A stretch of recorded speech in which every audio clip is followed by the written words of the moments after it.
కన్నతల్లిదండ్రులకి, నాకు విద్య నేర్పిన గురువు గారికి, ప్రేక్షకులకి, సంస్థకి నా నమస్కారాలు. అయితే మీరు ఏదైనా కొత్త ప్రదేశంకి వెళ్ళినప్పుడు కానీ, లేకపోతే ఎవరింటికి వెళ్ళినప్పుడు కానీ, ఆ ఇంట్లో ఏదవుతుందో వెళ్ళినాక ఓ రకమైనటువంటి ప్రశాంతత కోల్పోతుంటారు, చికాకు అనిపిస్తుంటుంది. దానికి కారణం ఏంటంటే ఆ స్థలం కానీ ఆ యొక్క నిర్మాణం కానీ సరిగ్గా లేకపోయినట్టయితే ఇలాంటివి జరుగుతుంటుంది. స్థల నిర్మాణంలో శుభమైనటువంటిగా ఉన్నట్టయితే శుభ ఫలితాలు కనబడుతుంటాయి. అశుభంగా ఉన్నట్టయితే అశుభమైనటువంటి ఫలితాలు ఏర్పడుతుంటాయి.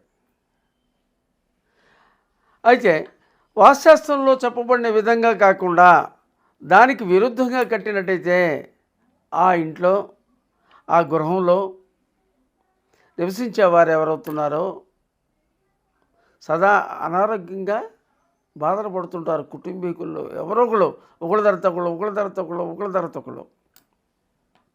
అదే కాకుండా మనశ్శాంతి లేకపోవటం, ఒకళ్ళంటే ఒకళ్ళు పడకపోవటం, ఇంట్లో చికాకులు, కష్టాలు, పరమైనటువంటి మరణాలు కూడా జరుగుతుంటాయి. ఇంట్లో కూడా ఏ పని చేసినా కూడా ఏది కలిసి రాకపోవటము, వాళ్ళకి ఏ విధంగా కూడా అనుకూలించకపోవటం ఆ గృహం అవుతుందో.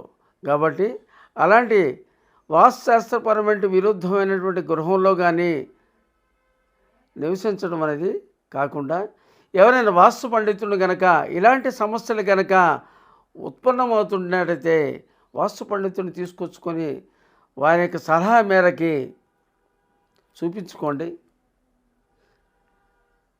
ఈ మధ్యకాలంలో ఒక ఆయన, మా కొడుకు యాక్సిడెంట్ అయిందంటే, మా తండ్రికి అయిందంటే, మా బామ్మర్దికి అయిందంటే అన్నాడు. తీరమోసే కనుక ఆ ఇంటికి కనుక వెళ్ళినట్టయితే ఆ ఇంట్లోనూ ఖచ్చితమైనతో వాస్తుపరమైన దోషం ఉన్నది. అది సరిచేయడం జరిగింది. నేను చాలా సంతోషపడ్డారు, ఆనందపడ్డారు. నమస్తే అండి.